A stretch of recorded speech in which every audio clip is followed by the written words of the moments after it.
Hola, ¿cómo estás? Bienvenido. Recuerda que hoy es un día especial para que tú y yo podamos conectarnos con Dios junto con nuestra familia y le adoremos.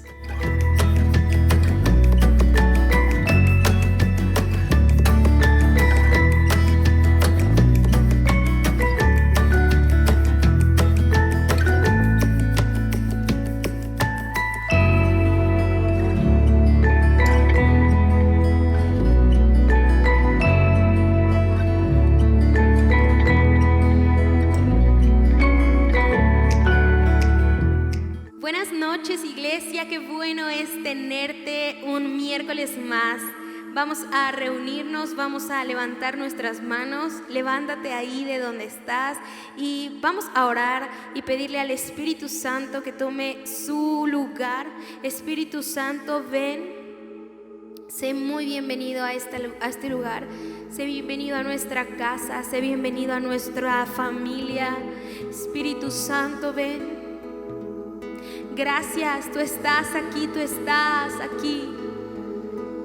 Y voy a invitarte a que si tú quieres levantar tus manos, puedas hacerlo y decirle: Señor, te siento, estás aquí, estás.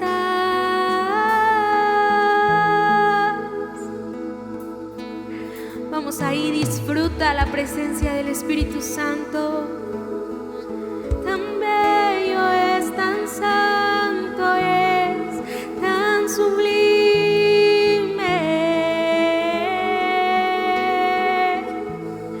tan digno. Él conoce nuestra debilidad. Dice el Señor: yo me hago fuerte donde tú eres débil. Gracias, precioso Espíritu Santo. Tú estás, tú estás, tú estás. Oh, nos asombras, Jesús, digno, digno. Gracias, Dios. Hoy bendecimos tu nombre y nos gozamos juntamente contigo en el nombre de Jesús. Amén y amén. Y voy a invitarte a que puedas celebrar junto con nosotros. Con tus palmas, vamos.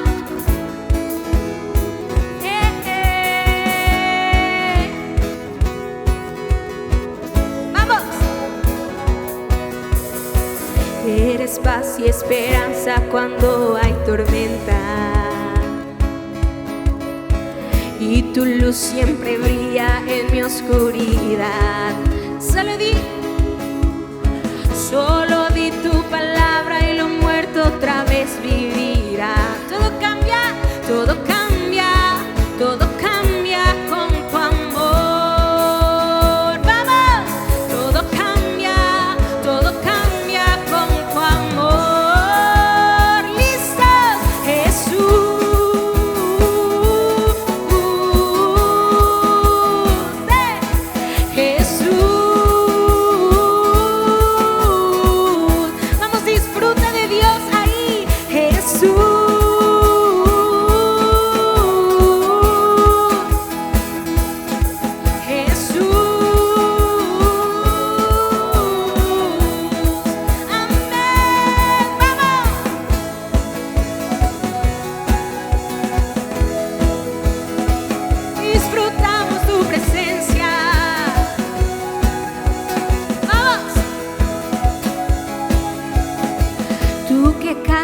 Sanos, enfurecidos,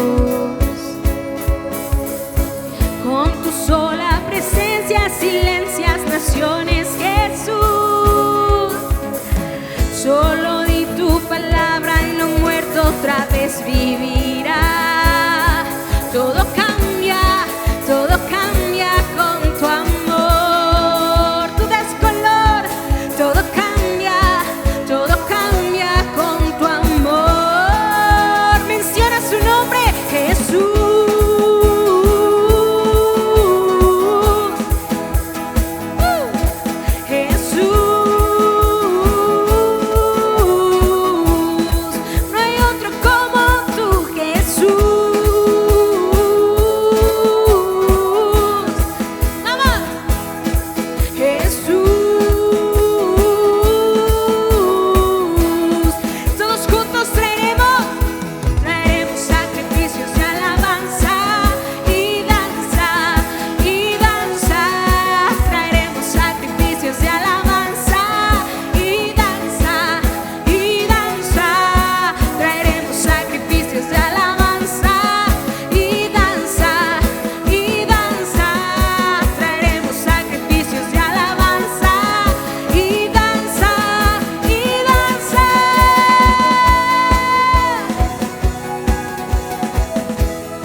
Eres nuestro refugio.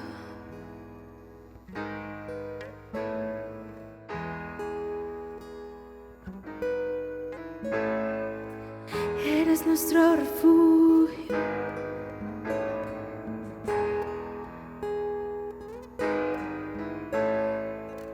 Quiero verte cuando esté rugiendo el mar. Me enfoco en la paz que tú me das. En mí ya no hay temor al mirarte a ti, Señor.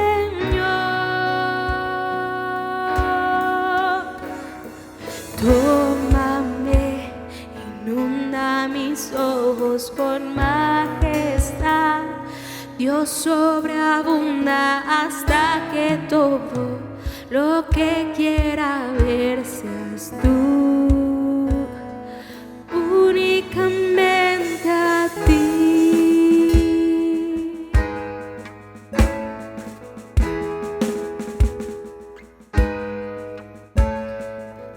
Quiero verte cuando todo vaya bien, que te busque y me humille en oración, en cada paso que yo dé. Enséñame a confiar en ti. Tómame, inunda mis ojos con majestad. Dios sobreabunda hasta que todo lo que quiera ver seas tú. Paso a paso, Cristo te sigo, te adoraré. En cada respiro arde en mí hasta solo verte a ti, únicamente a ti, únicamente a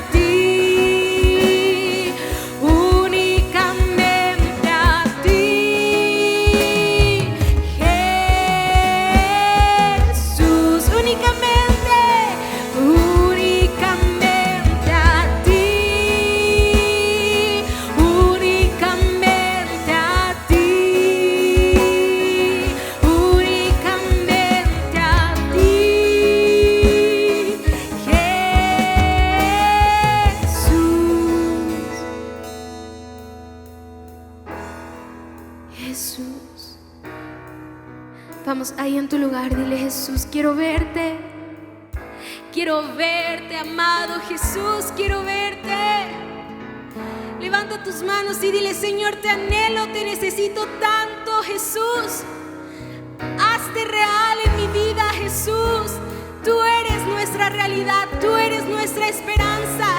Vamos, tómate un tiempo para levantar tus manos y tu voz. Dile: Jesús, necesito verte. Jesús, necesito contemplarte. Jesús, Jesús, vamos, vamos, dile: Jesús, Jesús, necesito ver al amado. Necesito ver al amado, como viendo al invisible, como viendo al invisible. Hoy nos paramos en esa fe. Dile: puedo verte hoy. Dile: puedo verte hoy. Puedo verte hoy. Dios, tú conmigo estás, presente en todo estás. Levanto mi voz. Levanto mi voz.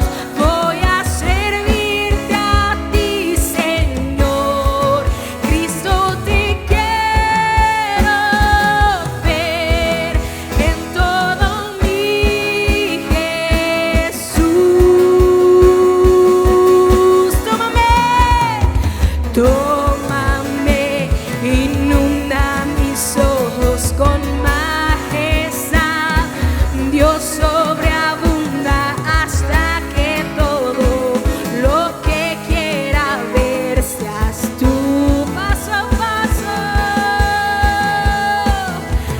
paso a paso, Cristo, te sigo, te adoraré.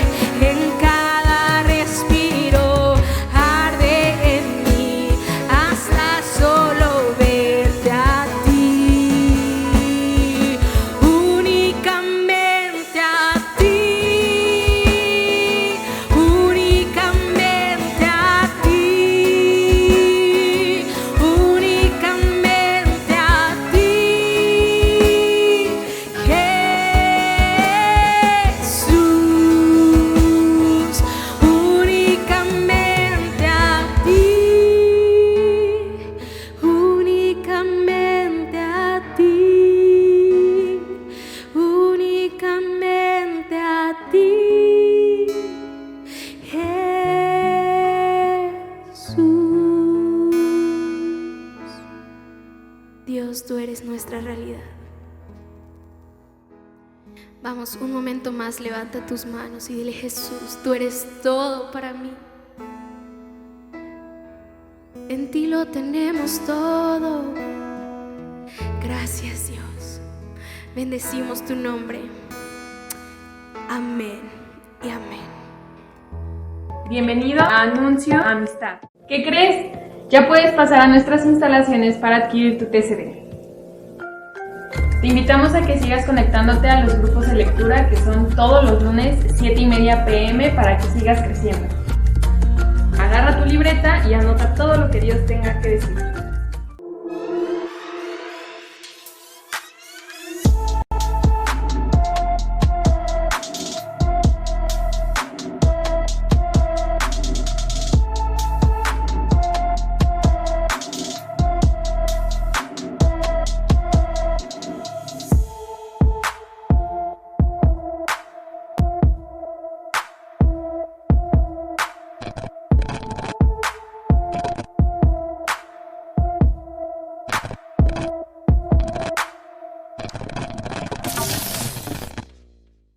Hola, qué alegría poder estar en este congreso una vez más, aunque sea de forma virtual. La verdad es que siento que Dios me ha dado una familia allí en Puebla. Os tengo grabados en mi corazón y Dios me ha enseñado tanto a través de vuestros pastores y esa preciosa comunidad que está en México. Ojalá pudiese estar con vosotros tomándome un buen taco de arrachera, pero creo que eso va a tardar un poquito. Mientras tanto, aquí estoy en el Congreso con todo. Me gustaría compartir con vosotros la siguiente palabra.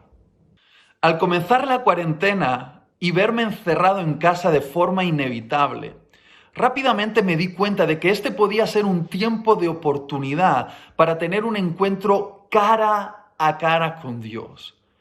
Lo que no pensaba en ese momento es que este también iba a ser un tiempo de oportunidad para tener un encuentro cara a cara conmigo mismo. Y quiero ser muy honesto contigo.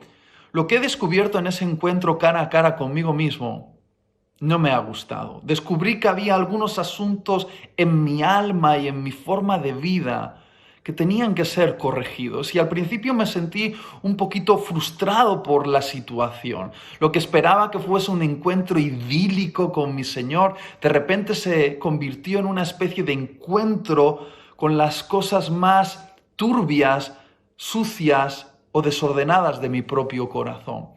Pero escuché la voz dulce del Espíritu Santo diciéndome: Itiel, este es un tiempo de oportunidad que te estoy dando, un stop en tu vida para que puedas resolver tus asuntos pendientes. Y sin duda me tomé muy en serio estas palabras del Espíritu Santo y hasta el día de hoy he resuelto algunos asuntos que tenía sin resolver en mi vida durante bastante tiempo. Por eso quiero compartir este mensaje contigo, este mensaje que he titulado «Es la hora de resolver tus asuntos pendientes». Y para ello me gustaría invitarte a leer un texto extraño en las Escrituras. Probablemente este texto que vamos a leer es el texto más extraño del Antiguo Testamento. Seguramente es la primera vez que escuchas un mensaje acerca de este texto y es probable que sea la última vez que escuches un mensaje acerca de este texto. Pero creo que este texto esconde algunos principios fundamentales que nos van a ayudar a entender lo importante que es resolver los asuntos pendientes de nuestra vida para que podamos entrar al lugar de nuestro propósito. Vamos a leerlo juntos en Éxodo capítulo 4, versículos 24 al 26. Dice así: Y aconteció en el camino que en una posada Jehová Dios le salió al encuentro de Moisés y quiso matarlo. Entonces Séfora tomó un pedernal afilado y cortó el prepucio de su hijo y lo echó a sus pies diciendo: A la verdad tú me eres esposo de sangre. Así le dejó luego ir y ella dijo: esposo de sangre a causa de la circuncisión. ¡Wow! ¡Qué texto tan extraño!, ¿verdad? Si sacásemos una foto a la escena que acabamos de leer en este texto, esta sería la foto. Moisés, su esposa Séfora y su hijo de aproximadamente unos 12 años de edad se encuentran pasando la noche en un hotel de carretera justo en la frontera antes de entrar en la tierra de Egipto. Moisés está sobre la cama, gritando como un moribundo, como si una fuerza misteriosa estuviese a punto de matarlo.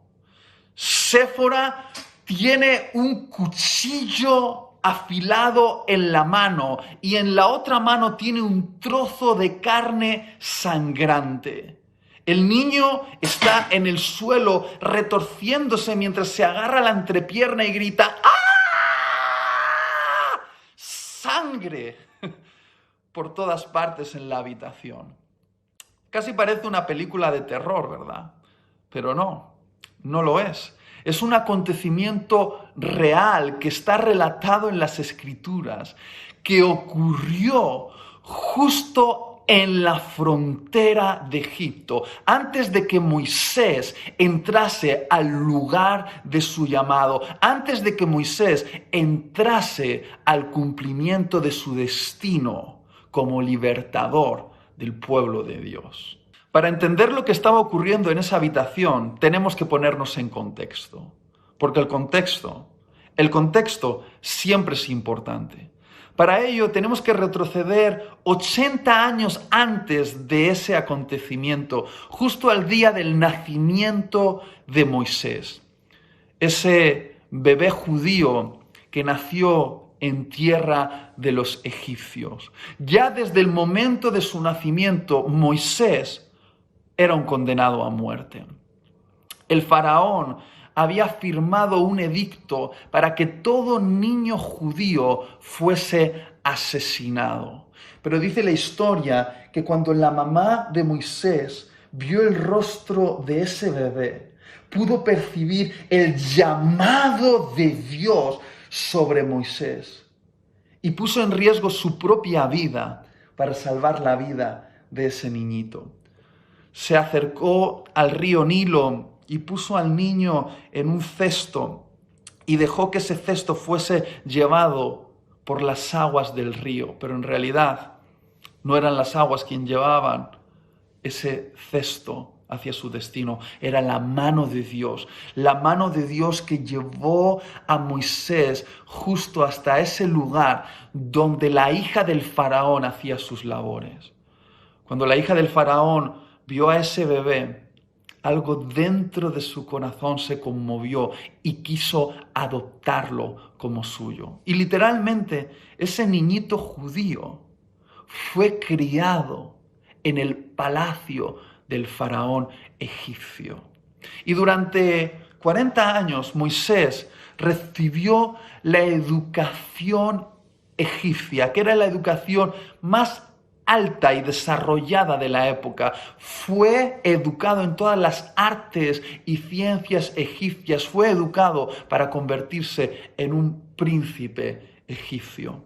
Pero algo dentro de Moisés le recordaba que él tenía sangre hebrea y había un celo en su corazón por su propio pueblo, un pueblo que estaba oprimido por el poder de los egipcios, un pueblo que estaba siendo torturado y esclavizado por ese imperio opresor. Y dice la Biblia que en un momento Moisés observó cómo uno de los egipcios estaba maltratando a uno de los hebreos. Y yo me imagino la historia así. Creo que el celo del llamado de Dios en Moisés ardió con tanta fuerza en su corazón que Moisés agarró una piedra y se abalanzó contra el egipcio y golpeándole en la cabeza, lo mató. Me imagino que Moisés miró a su izquierda y su derecha para ver si alguien había visto el asesinato e intentó enterrar el cadáver, esconder su delito.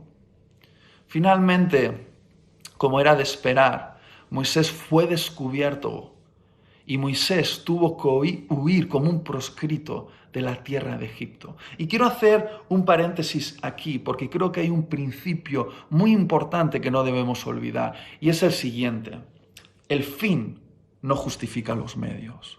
Lo voy a volver a decir. El fin no justifica los medios. Es cierto que Dios quería liberar a su pueblo. Y es cierto que Dios sacudiría el imperio egipcio para hacerlo. Pero Dios quería hacerlo a su manera y Moisés pensó que él podría hacerlo a la suya. Y quiero decir una cosa: Moisés intentó hacer la voluntad de Dios con la fuerza de su carne. Y un fin lícito no justifica el uso de medios ilícitos. Si hacemos esto, el resultado va a ser terminar enterrando cadáveres. Es decir, vamos a pasar el resto de nuestra vida escondiendo nuestros desastres. Pero volvamos a la historia. Finalmente Moisés huye al desierto durante 40 años más, como un proscrito, y termina casándose, teniendo un hijo, y ese que había sido educado para ser un príncipe de Egipto, termina convirtiéndose en el pastor de las ovejas de su suegro. Parecía que el pasado había quedado atrás, pero de repente cuando Moisés tiene 80 años, un día cuando está pastoreando a las ovejas de su suegro, tiene un encuentro con Dios. Dios se le aparece en una zarza ardiendo y comienza a tener una conversación con Moisés, una conversación incómoda, que la podemos resumir de la siguiente manera. Dios le dice a Moisés: Moisés, ¿recuerdas lo que hace 40 años intentaste hacer con tus fuerzas? Muy bien, ahora las vas a hacer con las mías. Y Moisés puso un montón de excusas a Dios para no aceptar la misión de regresar a Egipto para liberar al pueblo de Israel de la opresión de ese imperio. Y sin duda tenía un montón de razones para poner excusas, porque imagínate, Dios estaba enviando a Moisés a enfrentarse con el imperio más poderoso de su época, el imperio más poderoso económica y militarmente, con el único arma de un palo.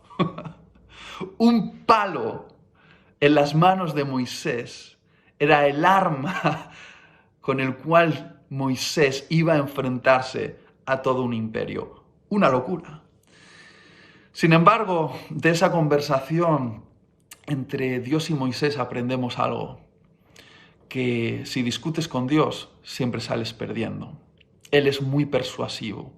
Finalmente, Moisés decide aceptar esa misión, prepara la maleta, llama a su esposa, a su hijo y comienza el camino rumbo a Egipto, rumbo a la misión, rumbo al lugar de su propósito. Y se hace de noche y decide pasar la noche con su familia en un hotel de carretera, justo en la frontera con Egipto. Y entonces llegamos a este texto, llegamos a este versículo que dice: y Dios salió al encuentro de Moisés para matarlo.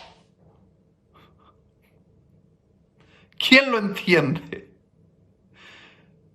Después de hacer tanto esfuerzo para convencer a Moisés, cuando Moisés va rumbo a cumplir la misión, Dios sale al encuentro de Moisés para matarlo. ¿Por qué? Por favor, préstame toda la atención que te sea posible en los próximos minutos. Porque a través de este mensaje querría dar respuesta a esta pregunta: ¿por qué Dios querría matar a Moisés si fue Dios quien lo había enviado a Egipto? ¿Por qué? Porque Moisés tenía un asunto pendiente.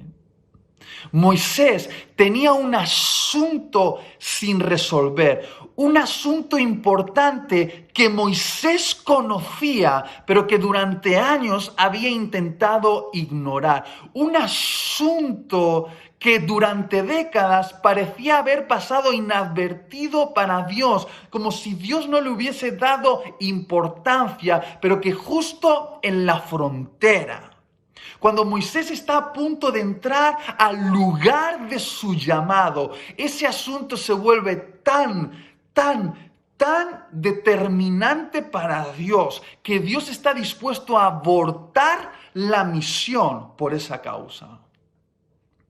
Entonces, ¿cuál era el asunto pendiente de Moisés? Si te fijas bien en el texto, te darás cuenta de que el asunto pendiente de Moisés era la circuncisión de su hijo. Algunos, al escuchar esto, podrían pensar que ese era un asunto menor, un trocito de carne que había quedado sin cortar en el miembro viril de su hijo. Y sí, podría parecer algo sin importancia si no entendemos el contexto, porque el contexto, una vez más, es importante. La circuncisión, ese corte en el miembro viril de todo judío, no solo era una marca física en su cuerpo, sino que fue la señal de un pacto entre Dios y el fundador, el patriarca Abraham, el padre de todos los judíos. Dios le dijo a Abraham que todo niño judío debía ser circuncidado al 8º día de nacimiento y que esa sería una señal que señalaría que ese pueblo era de pertenencia a Dios. No era solo una marca en el cuerpo, era una marca de propiedad sobre todo un pueblo. Y los hebreos lo sabían. Los hebreos sabían que esa era la marca que designaba la pertenencia a Dios. Y sin embargo Moisés, por alguna razón que no sabemos, no había circuncidado a su hijo. De hecho, los teólogos afirman que probablemente en ese momento el hijo de Moisés tendría aproximadamente unos 12 años de edad. Y por alguna razón que desconocemos, no sabemos si por dejadez, por ofensa, por renuncia a sus raíces, no lo sabemos bien. Moisés no había circuncidado a su hijo. Y durante años, ese asunto, ese trocito de carne en el miembro viril de su hijo parecía haber pasado inadvertido para Dios. Pero justo en la frontera, cuando Moisés está a punto de entrar al lugar de su llamado, resolver ese asunto pendiente se vuelve importante para Dios. Sé que puede parecer que Dios estaba exagerando las cosas, pero entiende esto, por favor, entiéndelo bien. Dios estaba enviando a Moisés como el libertador del pueblo judío de la opresión de los egipcios. Moisés iba a dirigir a más de 1 millón de personas a través del desierto hacia la tierra prometida para inaugurar una nueva nación. Y Dios iba a usar a Moisés para transmitir sus leyes, la cultura de su reino al pueblo. Y la cuestión es, ¿qué autoridad tendría Moisés para enseñar la ley de Dios a los israelitas si él no había cumplido uno de los mandamientos más fundamentales que Dios les había dado? ¿Qué autoridad tendría Moisés para decir al pueblo, así es como Dios quiere que viváis, si él en una cosa tan pequeña y tan fundamental como la circuncisión no había sido obediente? Dios sabía que ese trocito de carne en el prepucio de su hijo podía robarle la credibilidad a Moisés. Parecía solo un trocito de carne, pero en realidad se trataba de su aptitud para liderar al pueblo hacia la libertad. Al igual que Moisés, muchas veces nosotros decimos, es solo un trocito de carne, pero en realidad ¿es solo un trocito de carne? Porque muchas veces detrás de un trocito de carne se esconde un corazón rebelde. Ahora, ¿te has dado cuenta de esa estrategia de nuestra alma para no ser acusada por la conciencia, de ponerle nombres tolerables a nuestros asuntos pendientes?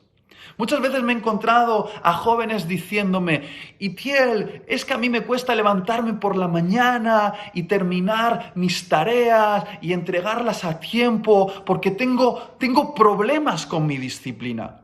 No lo llames problemas con tu disciplina, llámalo pereza, porque es así como se llama. He escuchado a algunos hombres acercarse a mí y decirme, Itiel, es que yo necesito conquistar el corazón de las mujeres y obtener sus besos y ir de una cama a otra porque mi padre me abandonó y tengo carencia de amor. No lo llames carencia de amor, llámalo lujuria porque es así como se llama.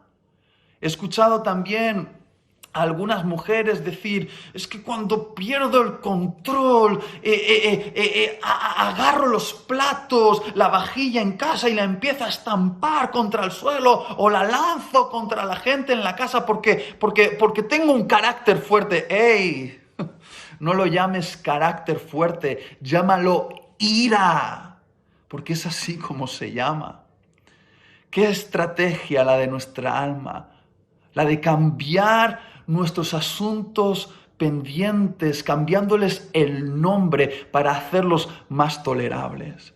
Recuerdo una conversación con el Espíritu Santo, donde Él me dijo: Itiel, cuando te presentes delante de mí para hablarme de tus asuntos pendientes, quiero que sepas que yo voy a ser compasivo contigo. Pero te pido una cosa. Te pido que los llames por su nombre, que no le pongas un nombre digerible, sino que uses el nombre correcto, que uses el nombre que te comprima las tripas. ¿Por qué? Porque solo hasta que le pongas el nombre correcto a tus asuntos pendientes, podrás tratar con ellos. En el caso de Moisés, parecía solo un trocito de carne, pero en realidad se trataba de desobediencia. Y algunos aquí pueden decirme: ¿cómo que desobediencia? ¿Acaso Moisés no había mostrado sus buenas intenciones a Dios, haciendo sus maletas y yendo rumbo a Egipto? Cierto. Moisés tenía buenas intenciones, pero estaba siendo desobediente a Dios. Y aquí hay un principio que espero que pueda grabarse a fuego en nuestras almas, y es el siguiente: Dios no bendice tus intenciones, Dios bendice tu obediencia. Lo voy a volver a decir: Dios no bendice tus intenciones, Dios bendice tu obediencia. Porque si las buenas intenciones sirviesen de algo, el 1 de enero todos tendríamos mejor salud, una mejor devoción a Dios y más dinero ahorrado en el banco. Pero queridos, todos sabemos que las buenas intenciones no son suficientes. A esas buenas intenciones hay que añadirles una acción, es decir, hay que ir al gimnasio para tener mejor salud, hay que levantarse una hora antes para orar y leer la Biblia, hay que ahorrar dinero y decir no a algunos deseos caprichosos para tener más dinero en el banco. Es decir, las buenas intenciones no producen resultados si no van acompañadas de acciones. Tú no eres lo que dices que vas a hacer, tú eres lo que realmente haces. Y si estás viendo este vídeo, si a través de esta pantalla estás escuchando estas palabras, puede ser que tengas buenas intenciones, estás dedicando 30 minutos más o menos, de tu valioso tiempo para escuchar este mensaje, pero la pregunta es: ¿cuál es el trocito de carne sin cortar en tu vida? Moisés tenía una misión importante que cumplir, pero tenía un asunto sin resolver. Un asunto pendiente que durante años parecía haber pasado inadvertido para Dios, pero que justo en ese momento, cuando Moisés se encuentra en la frontera, cuando Moisés está a punto de entrar al lugar de su llamado, cuando Moisés está a punto de entrar en su destino, cuando Moisés está a punto de entrar a la siguiente etapa en su vida, Dios le dice: Moisés, ha llegado la hora de resolver este asunto pendiente.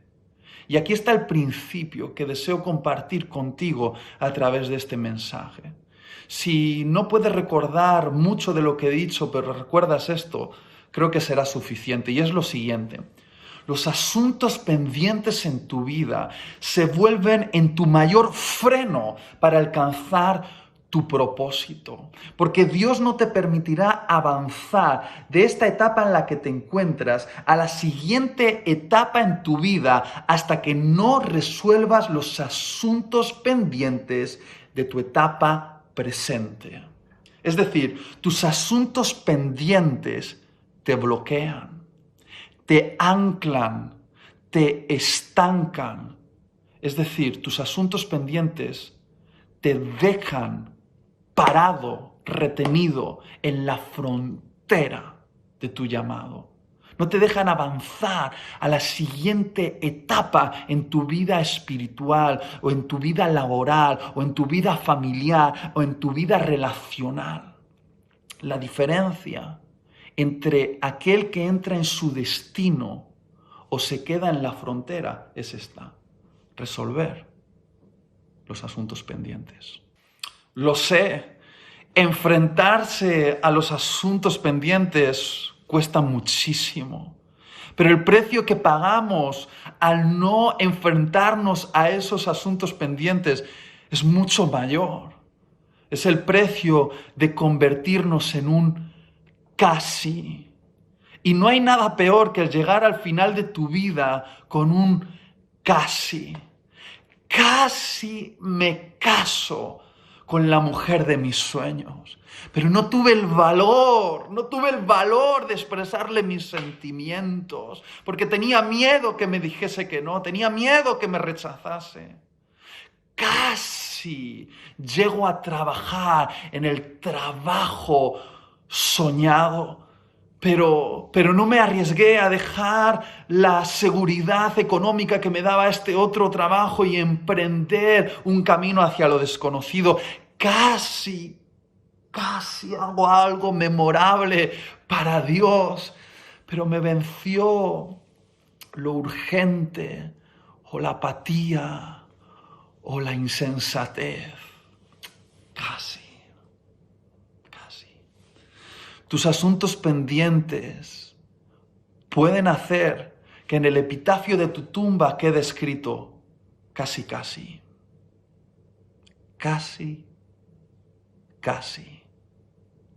Pero Dios quiere que llegues al cumplimiento de tus propósitos. Él tiene un libro escrito con tu historia, capítulos emocionantes que Él está esperando leer sobre tu vida, pero es necesario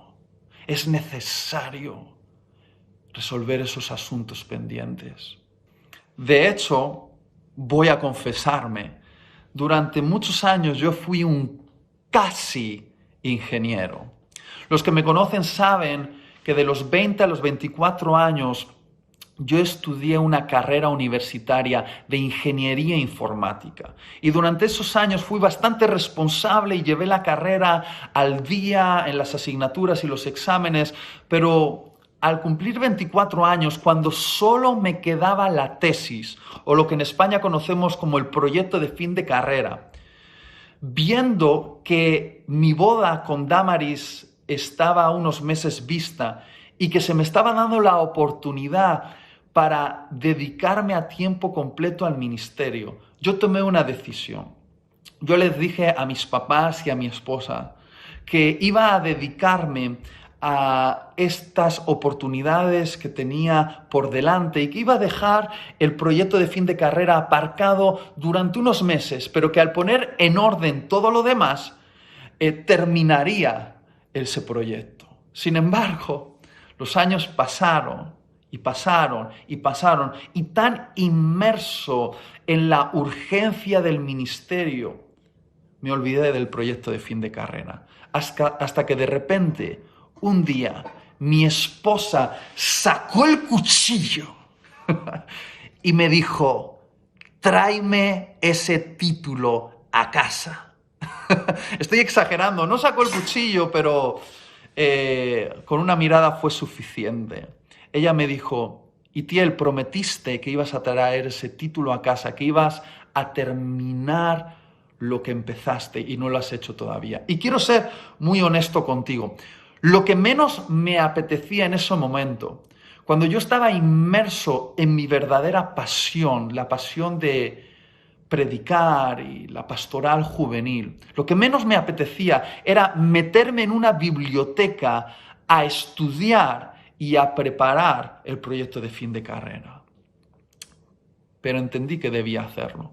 Y durante semanas o meses dediqué horas y horas y horas a la finalización de ese proyecto, hasta que finalmente lo presenté delante del tribunal y pude traer ese título a casa.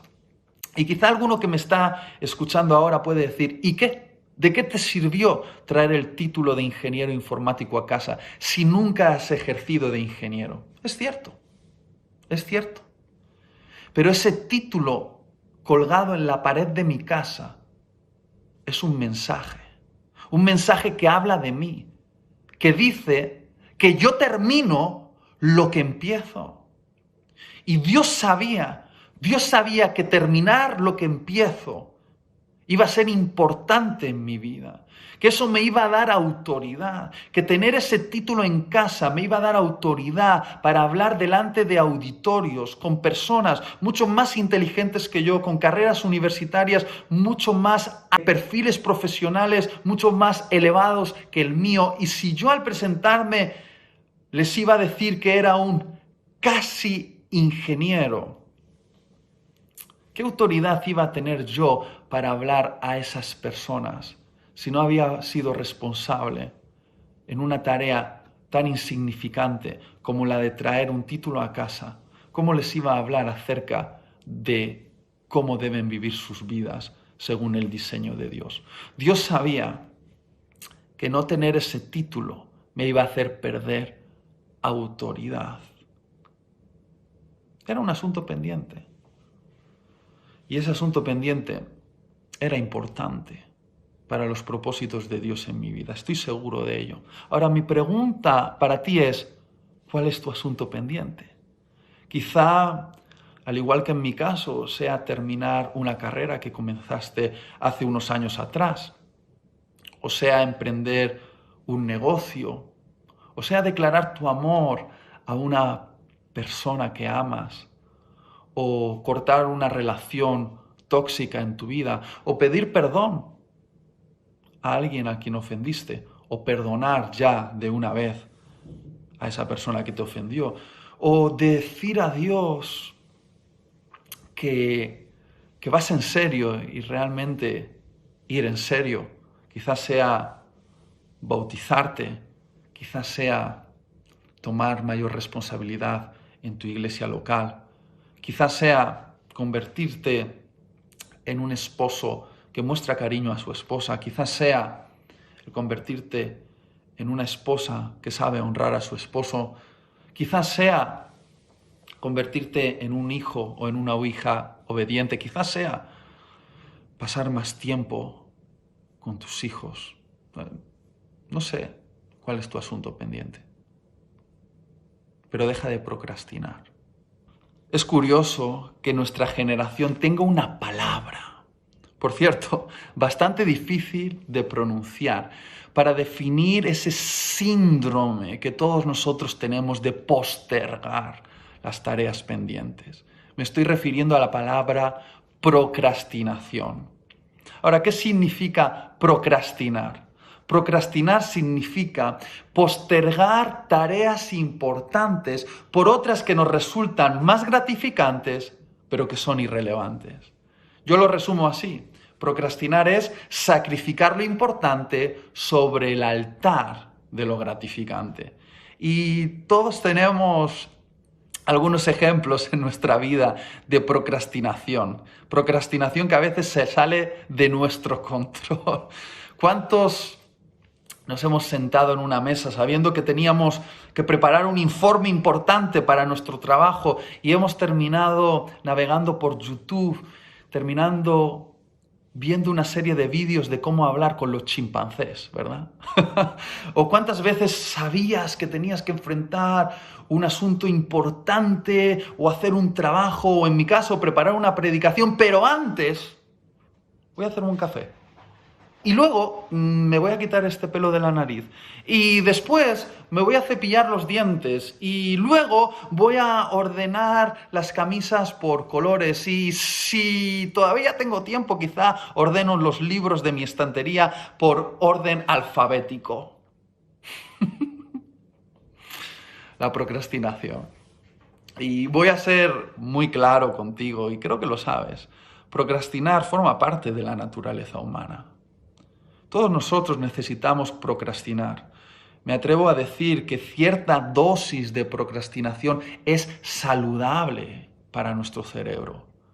Pero hay que ponerle límites. Hay que ponerle límites porque puede echar a perder nuestro propósito. Porque, ¿qué tal si estamos perdiendo grandes oportunidades por entretenernos en algo tan estúpido como hacer slide infinito en nuestro smartphone? Los psicólogos afirman que aquellos que consiguen vencer la tentación de la procrastinación es porque han descubierto su porqué. Es decir, un porqué que es más poderoso en su corazón que la pereza o la apatía o el miedo o cualquier otra razón. Y estoy seguro que muchos de los que me estáis escuchando a través de esta pantalla sabéis perfectamente qué tenéis que hacer, cómo lo tenéis que hacer, pero aún no habéis respondido en el núcleo de vuestra alma al por qué tenéis que hacerlo. Y si no descubres tu por qué, no tendrás una razón poderosa para decir no a la gratificación inmediata y decir sí a la tarea importante.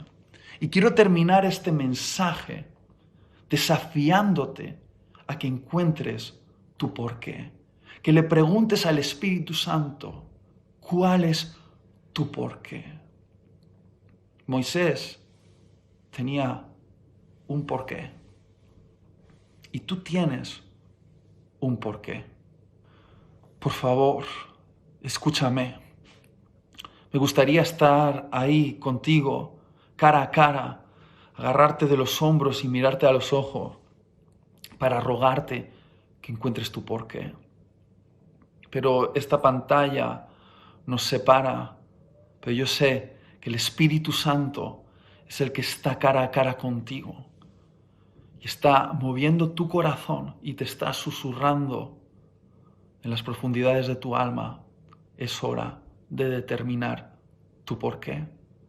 Porque al igual que Moisés, tú tienes un porqué enfrentarte a ese asunto pendiente. ¿Sabes por qué? Porque alguien te salvó la vida para algo.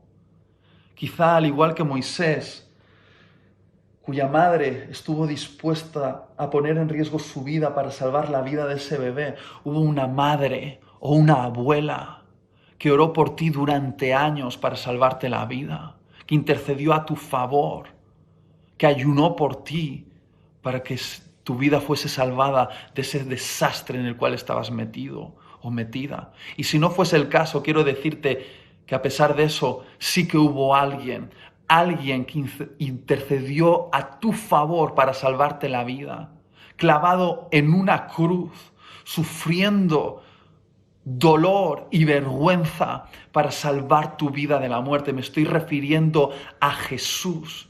Ese Jesús que al derramar cada gota de su sangre en esa cruz te estaba diciendo que Él creía que tu porqué merecía el derramamiento de su sangre. Y si no es suficiente para ti, déjame decirte otro porqué. Porque si no resuelves tus asuntos pendientes, tus familiares, tus seres queridos sufren. Al igual que Moisés, al no resolver ese asunto pendiente, puso a su esposa en una posición donde no debía estar, una posición emocional delicada, porque finalmente su esposa tuvo que hacer lo que Moisés debía haber hecho. Su irresponsabilidad puso a su esposa en una posición de conflicto emocional, porque jamás su esposa tendría que haber circuncidado a su hijo, y menos a un hijo que ya era semiadulto. ¿Y sabes qué? Tus asuntos pendientes dan a tus seres queridos. ¿Por qué? Porque les hacen sufrir. Porque ver que te detienes, que no avanzas, que te estancas, hacen sufrir a tus seres queridos, a tu esposa, a tu esposo, a tus papás, a tus amigos. Y si no es suficiente todavía, ¿por qué? Porque esta vida no es un ensayo. Porque hay fecha de entrega. Porque un día nos vamos a ver cara a cara con Dios. Y nos va a preguntar cómo vivimos nuestra vida. Si dimos honor a su sacrificio y nos atrevimos a alcanzar el propósito que Él había diseñado para nosotros. La responsabilidad de Dios es escribir una historia emocionante en su libro para nosotros. Nuestra responsabilidad es resolver todos los asuntos pendientes para pasar de capítulo en capítulo en capítulo y vivir esa historia. Oro por ti. Señor, te pido que mi hermano o mi hermana, allí donde esté, puedas encontrar ese por qué. ¿Por qué hacerlo? Tú le estás susurrando el por qué. Y ese por qué es suficiente para enfrentarse al dolor que implica resolver ese asunto pendiente. Pero yo sé que al otro lado de la frontera se encuentra la siguiente etapa en su vida, el cumplimiento de su propósito, su destino. Y oro para que sean liberados los destinos proféticos de todos aquellos que están viendo este mensaje. Señor, es la hora, ahora, de resolver los asuntos pendientes. Amén. Esperamos que hayas anotado todo lo que Dios te habló para que lo compartas en tu grupo de conexión. Te amamos y te extrañamos. Adiós.